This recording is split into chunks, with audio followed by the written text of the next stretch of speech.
Steps in, starts it. Crosby scores! At 12 seconds of the second period. Hello and welcome to Mega Hockey, the podcast, episode 3. We're back for a round 3 recap, for round 3 preview, round 2 recap, and general playoffs recap. So let's get into it. So first we're going to give our general impressions about the playoffs, then we're going to go over the second round, then we're going to make our predictions for the third round, and talk about it. Yeah. So what do you think so far, Mega, about these playoffs? What's your impression? Yeah, these are exciting playoffs to watch. What I said before, new structure makes the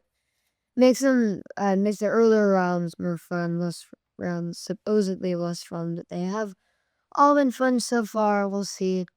About that, there's been a lot of fighting, a lot of rivalries on the board, so pretty good content here. You got a lot of good ones. Florida, Toronto, the Edmonton Kings has become one. Dallas, Colorado. They all wanted to meet each other, and then Washington was always coming at with a fight with Ovi and Wilson and stuff. Yes, so a lot of hatred in these playoffs. Battle of Ontario, Toronto, Ottawa. So there's been a lot of hatred, fighting, good content to see. Yeah, it's been good. A lot of game sevens, a lot of interesting storylines. You have the top teams in the league: Florida, Carolina, Edmonton, Dallas, Winnipeg, Colorado, Vegas. They're still there. But despite that, the matchups have been great. I think it's been amazing, really entertaining, with the exception of the Carolina games, but we'll get into that.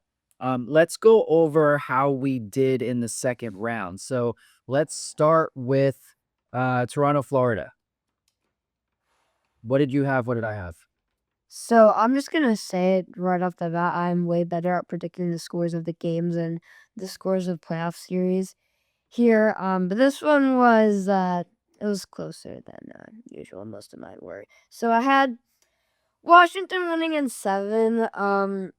They both have playoff experience. Obviously, Washington has changed. I don't know. I just thought Carolina, the slight losses at the deadline. I thought Washington did kind of upset them. I thought Ovi might go on a heater. And that was not the case. Carolina almost swept them, and I'm not proud of that pick. I have to do better this round. Yeah. Yeah, I picked Carolina. I picked Carolina in 7, apparently, which was giving Washington way too much credit. Washington was who we thought they were. They came back to earth. They couldn't score. They had 7 goals in 5 games. They had scored the second most goals in the league. They could not score. They had a terrible power play. This is pretty much what we expected. I shouldn't have given Washington 7, but I got that one right. Washington's going to be very interesting because they have a lot of big pieces as free agents this upcoming free agency. Backstrom, Oshie, Eller, Ovechkin's getting up there. So this might be one of their last runs before they really change it up. But Carolina back in the conference finals, 1-0. I'm beating you on that one. What about Vegas, Edmonton? No. This one yet again, I was wrong. So apparently Edmonton is going on 2 insane miracle runs with their playoff, with every single statistic in their playoff run, and it's just generally better. Nothing you can say about that, McDavid and Draisaitl are on absolute heaters, and there's literally nothing you can say about that. I mean, Edmonton could easily win the Stanley Cup this year if they get past Dallas, because Florida, I'm just going to say my prediction is that maybe. I'm leaning towards them beating Carolina. I think that Edmonton can beat Florida this year. Or Carolina, whoever. So, yeah. So I think they're a dangerous threat. Dallas, too. But they're going on a heater, and you can't stop them when they're going on a heater. And that was my prediction. I predicted Vegas. I predicted them to stop. They did not. Yeah, I picked Vegas, but I had said last time it was an emotional pick because I just don't like Edmonton. Nothing against the Edmonton, the city or the players. It's more the fans. Every time you point out that McDavid's a crybaby or doesn't play defense, they get all worked up. Vegas really could have gotten swept. They were winning in the first 3 games. They had the lead and they lost all of them. They only won 1 game, and that was the lucky deflection off Draisaitl stick in game 4. Edmonton is really good. And one thing that they did was they cleaned up the PK after the LA series. They managed to roll on with their goalie injured, which is huge. They're playing really good defense, and they're getting some contributions from other players. It's not all McDavid and Draisaitl. It's other guys too stepping up. They look really scary. And if Edmonton plays defense, nothing's going to stop them. So good job by them. I was wrong on that one. What about Dallas, Winnipeg? We both picked T. We both picked Dallas. I picked them in 7. And you did basically the same. Yeah, that we nailed that one. That was not really a surprise. You have to give the games there because both teams are good.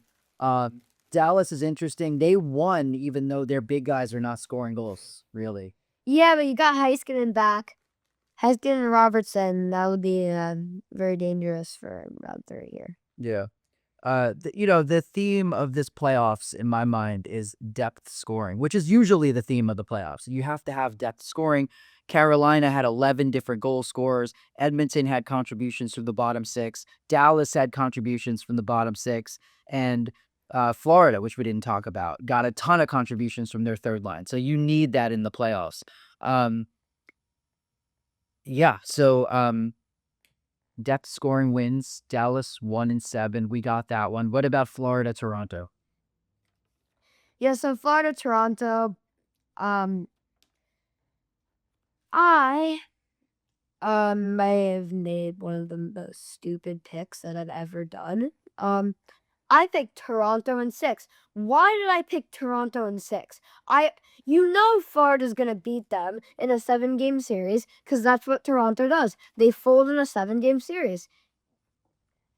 That was so dumb. Toronto's 0-7 in their last game 7. I know, right? To punctuate that point.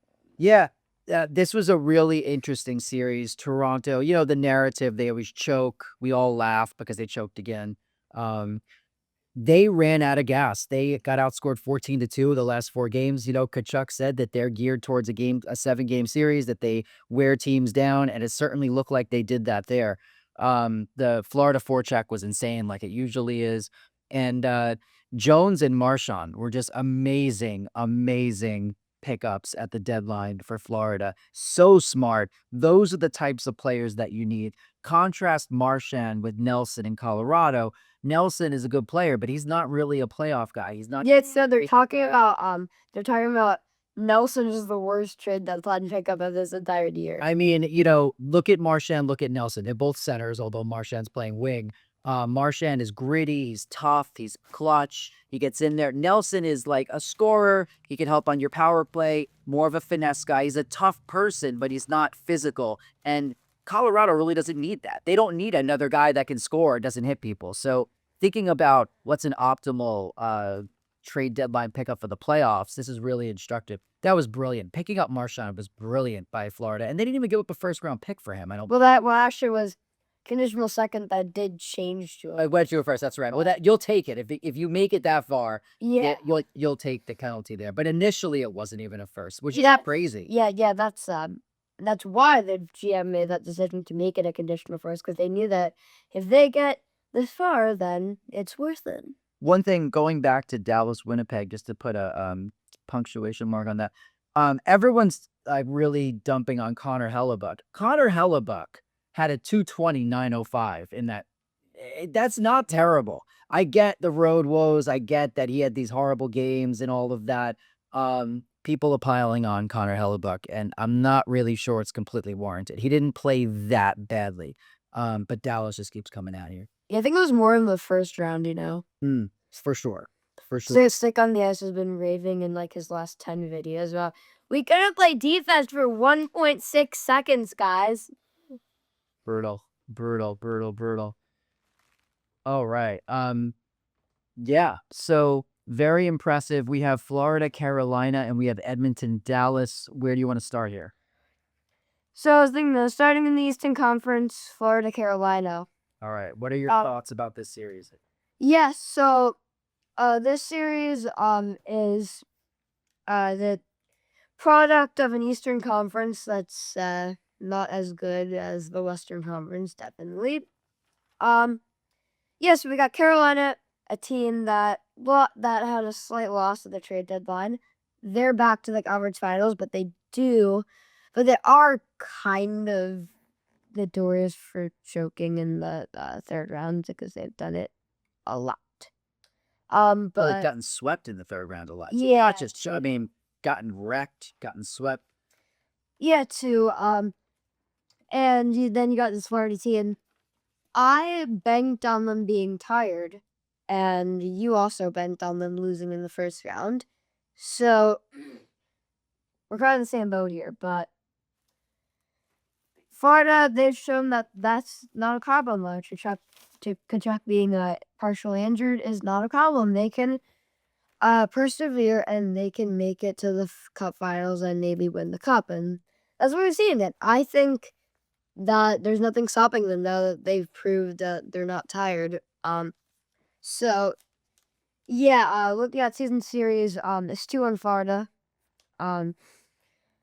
Florida, the first game was 6-3 Florida, second game was 6-0 Florida, next game was 3-1 Florida. I think the series is gonna either have heavy offense or heavy defense, and I think we're going heavy defense. Yeah. So, so some keys. Florida, as we saw in the last series, some I was in Game 7, they don't really have that real finisher now that Kachuk's kind of hurt. So that might be something to watch out for in that series. But obviously, Carolina doesn't have a pure one as well. Florida, their coaching controls the play. They're able to do certain things that will make them win the games, which I'll talk about. One of them is shooting on the wall, which allows them to steal the puck. In some situations, but it also opens up the middle of the ice and allows for a ton of breakaway chances, which is what you saw in Game 7 of that Toronto series. So something to look out for. They might give up a couple of goals that could end up turning the series from that. But for defensive positioning, really good. Bobrovsky, he's the most playoff of all playoff goalies. Maybe Vasilevsky's better, but yeah, he's really good. That'll probably be a key in the series. I'm not saying Freddie Anderson or Kochetkov are not, but he's just more of them. And good coaching from both sides. This will be a very interesting matchup. I feel like Florida has an upper hand here, but I have them winning in 7 because I feel like Carolina. I feel like Carolina is gonna win one of those games by getting a breakaway goal that should not have gone in and positioning. I think 7 games. Yeah, this is interesting. A lot of the series have been very exciting, high scoring, that type of thing. I don't expect this one to be. It should be very low scoring. Both teams have probably the best structure in the league, the best forecheck, extremely responsible defensively, extremely good defensive forwards.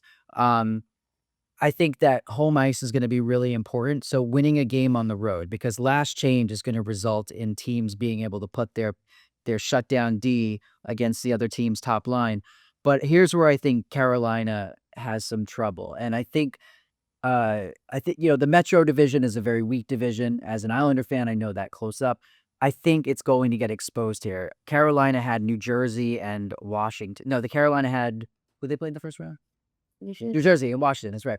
And they played two pretty bad teams. I know Washington had a lot of regular season points. I never believed in them. I think they're going to get exposed. And the reason why is because I don't think Carolina has the depth. Their top line, Svech, Aho, Jarvis, phenomenal. But that line has to do everything. And Svech has been doing everything. Second in the playoffs in goals behind Rantanen. They're not going to do that against Florida. Meanwhile, Florida has the depth. Their second line, Verhaeghe, Bennett, Kachuk. Third line, Luostarinen, Lundell, Marchand. The third line is key. That third line has been terrorizing teams. I mean, Marchand's got 10 points. Luostarinen's got a bunch of points. I don't think Carolina can manage Florida's depth. And I think that's going to be exposed when Florida is at home. So I'm looking to see if a road team can win. I think that's going to be a key. I think Florida is going to just grind them down. I think Florida wins in 6. And I think one of the troubles with picking this playoffs, why it was so tough, is because you don't want to go chalk. You don't just want to go what everyone's going to go, which is the following themes. Like Florida, Edmonton made it to the finals. They're going to make it again next year. Toronto always, chokes in the playoffs. They're not going to go very far. Carolina is going to make it to the conference finals, and then they're going to choke.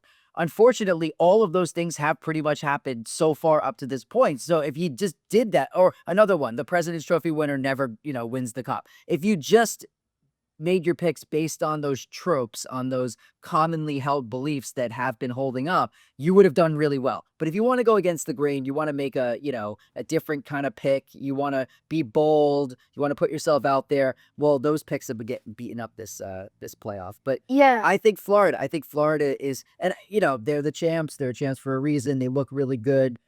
I think it's the end of the line for Carolina again. Yeah, so I know you said Florida in 6. And here's why I think Carolina's going to push this to 7. Because if we're looking at what I haven't said yet, I feel like just leaving all of that out, I feel like we would be looking at a 6 or 5 game win for Florida. But here's why I think Carolina can actually bring that to 7, and that's because 1, the shooting on the walls and maybe getting breakaways for goals. But two, and more importantly, the underlying numbers here are in Carolina's favor, especially the power play and the penalty kill, having the power play at 28.1% for Carolina and 20.5% for Florida, and having the penalty kill at 93.3% for Carolina, 89.5% for Florida. And if Carolina can get some power plays, they might be able to score some goals. Which Are those head-to-head numbers? Yeah. Okay. Well, it's a Could- example. But it's also the other numbers are also in season Yeah. are in their regular season games. So, and Carolina does it better underlying numbers there as well. So, so Carolina can capitalize on the power play, and also on the penalty kill against Florida's power play, and combine that with just some playoff magic, and also the what I said before about the breakaway chances. I feel like Carolina can steal another game off of that 6 games, and that's why I have them in. That's fair. Right. I mean, 6 or 7, that's fair. That second line for Carolina, Taylor Hall, Roslovic, and Stankoven. Stankoven is a really good player, but oh boy, that's a terrible second line. Terrible. I mean, Shout's probably like an 83, 84, 84, which is actually better than our cup winning team that we had. Well, it's not that was better than our second round team in Shell that we had this year. Okay. First round team, actually. I mean, I don't know. So I think history is going to repeat itself again. I think Carolina gets bounced in the conference finals, and Florida goes back to the cup finals. Let's look at Edmonton, Dallas. This is going to be, I think, just an amazing, amazing, amazing series. It's going to be so fun to watch. Yeah. What do you think about Edmonton, Dallas? We're back. This is an insane series. Just gonna put that out there right away.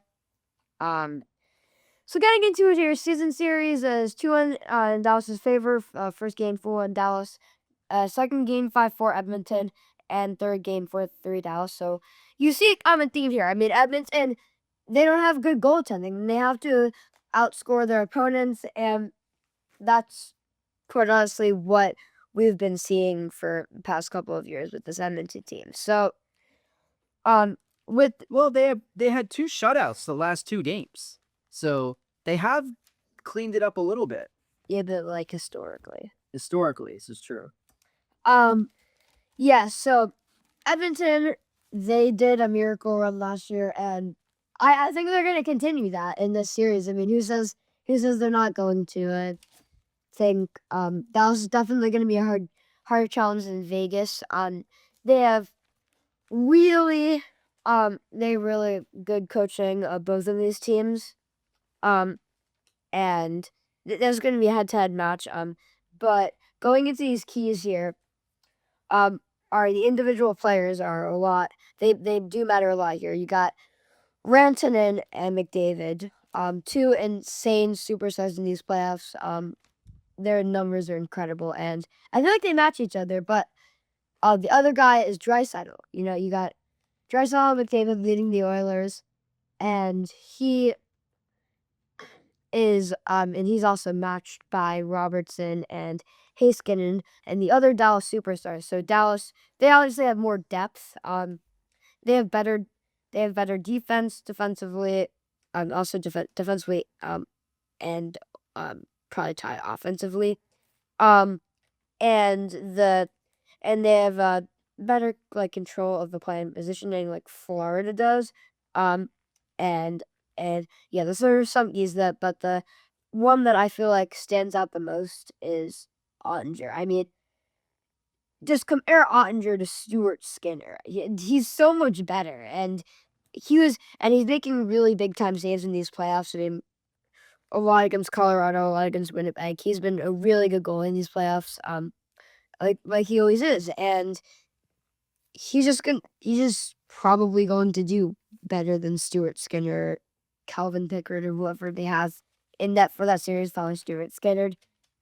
He just is, and it's going to probably have make out for some scores that are kind of identical to the ones that they had in the season. Yeah, Dallas shuts them down one game, and the next game Edmonton was by 1 goal lead. That's like 7-6 or something. So it's probably gonna be what we've seen today. But my pick is based on upsets. And also last key, forgot to mention this, was Heiskanen, Robertson fully back. That's definitely going to contribute to a better Dallas team that we haven't even seen yet. Even though we've seen a Dallas team that can beat Colorado, they've made a full form Colorado, a ton of trade deadline assets picked up. Obviously there's lots of Rantanen, but and a Winnipeg. And the Winnipeg team just won the President's Trophy. So this form of Dallas could be better. But my pick is based on upset, and also it's based on Edmonton's miracle run. I have Edmonton in 7, okay? And this is an upset pick because I just think they're gonna go rage mode. They're gonna have insane numbers. I think that McDavid and Draisaitl will be insane in this series. And that happened last year. Who says they're not gonna happen again? And I got screwed on that series for Vegas for a last round with the Vegas pick. So I'm going all out with Edmonton. I'm saying Edmonton in 7. It's not based on physical evidence. Obviously with the underlying numbers, proving this even more risky. Yeah. Edmonton's power play is 25%. Dallas is 30.8%, and their penalty kills kind of horrendous 66.7% compared to Dallas's 86%, which is just way better. So, yeah, this is a risky pick, but I'm going Edmonton in 7. Then mark my words. Once I make this pick, Dallas is gonna win in 5 games. Mark my words. Okay. I don't think it's a risky pick. I think Edmonton looks really good. Edmonton, Dallas. So I think it's going 7 games. Yeah. I think Dallas is going to have their hands full because Dallas had a 31% power play versus Winnipeg. That's not happening versus Edmonton, probably. Edmonton has cleaned up the PK after the LA series where they gave up a lot of power play goals in the beginning. Edmonton really hasn't gotten their power play started. If they get their power play rolling, it's over. It's absolutely over. I think special teams are going to be really key. Edmonton is much better than people realize. They're getting depth scoring. The big boys, if they even get rolling, if McDavid or Draisaitl, go like Rantanen and Svech, then forget about it. They're going to blow Dallas out of the water. However, having said all of that, we are still riding the emotions. We're not picking Edmonton because I don't want to. I'm picking Dallas in 7 just because I want to see Edmonton lose. That's the only reason. Objectively, I think Edmonton wins, but I'm not picking them. I'm picking Dallas. Dallas, let's go. Dallas, Florida, Stanley Cup final. Dallas deserves it. They've been in the conference finals seemingly forever. They cannot get over the hump. I think this is the year. Mikko Rantanen is going to lead the way. Yeah, I think this is the year that if they do get past Edmonton, they're going to beat Florida. So Saying that outright. All right, so we're recording this as the Florida Carolina game is starting tonight. So we're gonna jump on that and watch that game. Yeah. Any final thoughts before we sign off here? Oh, not really, Miss. This is gonna be a really fun series to watch, especially the Dallas Edmonton series. So make sure to tune in. Next pod will probably be for the finals preview. So see you there. Yeah, that's basically it. All right, enjoy the games, guys. Peace.